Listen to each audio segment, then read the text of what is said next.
Hi, my name is Hannah Parker. I'm in the History Department at the University of Sheffield. Usually I work on the 1920s and 30s, but today I thought I'd take things back a little bit since it was the centenary of the International Women's Day protests that kicked off the Russian revolutions. So I thought I'd tell you a story about that. So without further ado. So on February 21st, 1917, Sukhanov, the Menshevik internationalist and chronicler of the Russian Revolution, reported overhearing a pair of female typists discussing the food supply crisis and their attempts to attack storehouses, with one of the girls commenting that this was the start of the revolution. His immediate reaction was that these Philistine girls knew nothing of revolution. Women in the Samsonievskaya manufactory had taken onto the streets already on February 22nd, and by the morning of the 23rd, large crowds of women from a number of factories in the district filled the streets on the Vyborg side of Petrograd. On their way to Nevsky Prospect, the city's main thoroughfare, the women persuaded male and female workers of the factories that lay in their path to join them in their march for bread. The women undertook a range of activities, often screaming and shouting until male workers joined them, hurling snowballs at police attempting to obstruct them and breaking windows. Disruption of transport was a particularly effective strategy. Trams were frequently conducted by women in the war years, and they were quick to join the general strike. Before long, most transport had ceased to function. Though this tactic was viewed by observers as little more than a pointless destruction, characteristic of the aimless and elemental perceived nature of women's protest, this was a tactic that was soon adopted by Bolshevik campaigns. Housewives and wives of soldiers joined the march as it started towards the city, tired of waiting for hours in lines for bread that just wasn't there. Their massive numbers swelling the ranks of the strike helped to sustain its momentum. Choi Chatterjee has depicted how women walked the streets with infants in their arms or leading small children by the hand. Bands of women sung revolutionary songs, and observers spoke of the terrible expressions of indignation and rebellion on the faces of the women.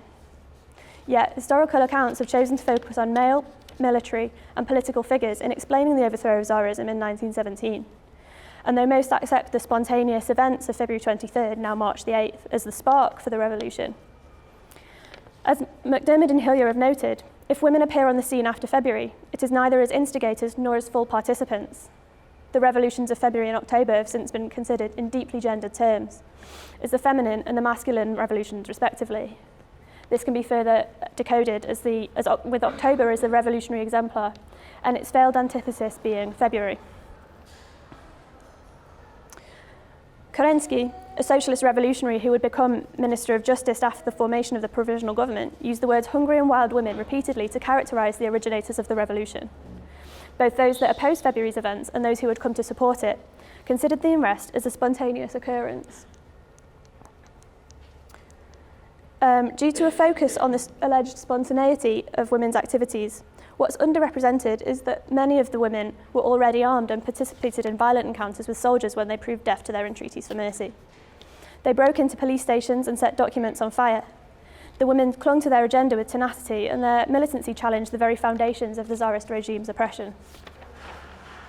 So, the events of February 1917 were ones in which the political agenda was set almost entirely by women. Female industrial workers, long considered to be unskilled and unorganised, had been involved in strikes throughout the war years, over working conditions and over the respect shown them by employers and foremen. Moreover, the February 23rd strikes were neither irrational nor spontaneous. Women workers had been long organising an International Women's Day demonstration and undertook their riotous tactics rationally and with clear aims in mind. So though attention had already been focused upon the men of the metalworkers' strikes at the Putilov plant and their primarily economic demands, it was the double burden faced by women that dissolved the already tenuous distinction between economic and political demands. Throughout the war, and often earlier, women were responsible both for the management of their households and for financial support of the family. Long hours spent queuing for necessities frayed the women's patience with the Tsarist regime, leading the women of the Vyborg factories to take matters into their own hands on International Women's Day.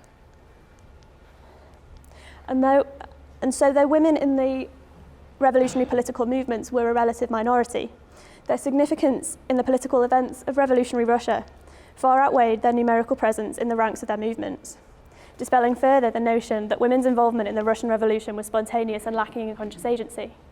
In fact, the memoirs of male Bolsheviks admit that they would have preferred there to be no demonstration at all on February 23rd, so it was even down to female Bolshevik Party members to involve their male counterparts in the Vyborg events.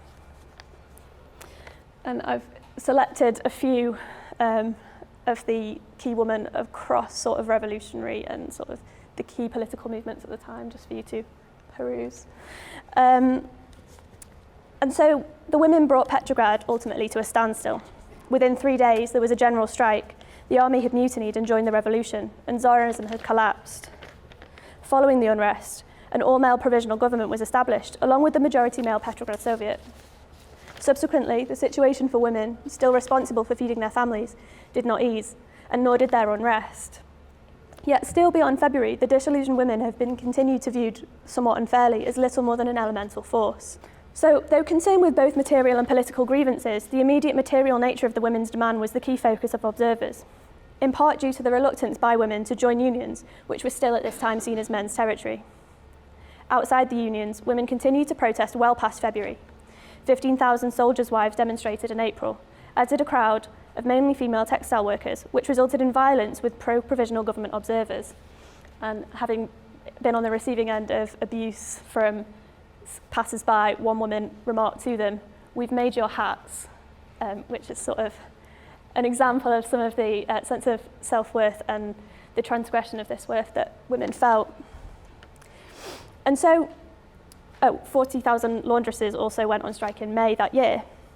And so the ongoing political unrest of women was such that the publication for working women, Rabotnitsa, which literally means woman worker, was revived in May 1917. The Bolsheviks begun, or were encouraged, to fully recognise that they must win over the women to secure their long-term political aims. The editors of Rabotnitsa invited ordinary women to write for the publication themselves, an invitation readily accepted by its readership and replicated by its agricultural counterpart, Krestyanka, or peasant woman. So, as 1917 progressed, women's continued dissatisfaction, both with the new order under the provisional government and its association with the Petrograd Soviet, produced significant anxiety for the Bolsheviks, who would undertake primarily the October Revolution, and it's as well as an opportunity to further irrationalise women's politics in the period. Support for the Bolsheviks by exhausted and hungry women workers started to waver and deteriorate during the summer months, and particularly during the July days. Rather than exposing the inadequacy of the Bolshevik party to fully address the needs of the female part of the population, women's renunciations of their party memberships were considered as political naivete, yet another sign of the irrational and emotional character of women. That said, the acknowledgement by the Bolsheviks of the need to harness the political energy of women was significant and quite unusual at the time.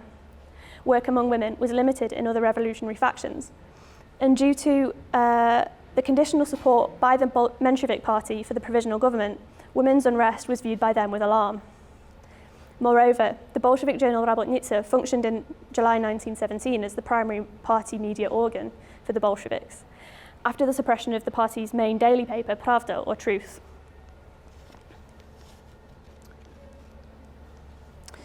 Rodionova, a tram driver in Petrograd, a tram conductor in Petrograd, described how she had become politicized by her experiences of war and revolution. Through the war years, she had worked 12 to 14-hour days as a standard, and recalled how calloused and blistered the hands of the workers she transported were. Of the commencement of the February Revolution, she remembered, "I felt as if my customary existence was crumbling, but I rejoiced in its ruin." Women were harnessed in support of traditionally masculine forms of political organisation, and they were radicalised then throughout the course of the year.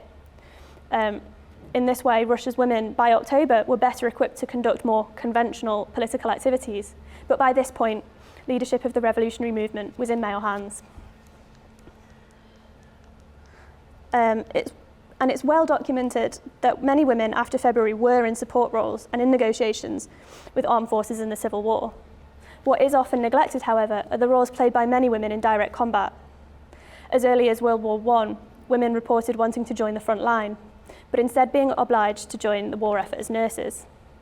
Female soldiers in World War I formed women-only battalions, such as the Battalion of Death, but these were met with hostility by their male counterparts, and eventually they withdrew from the front to defend the provisional government. By the end of the Civil War, there were reportedly 66,000 Red Army personnel, of whom 1,850 had been killed or captured. So despite facing harassment and persecution by their male peers, many women fought tirelessly for the movements in which they believed.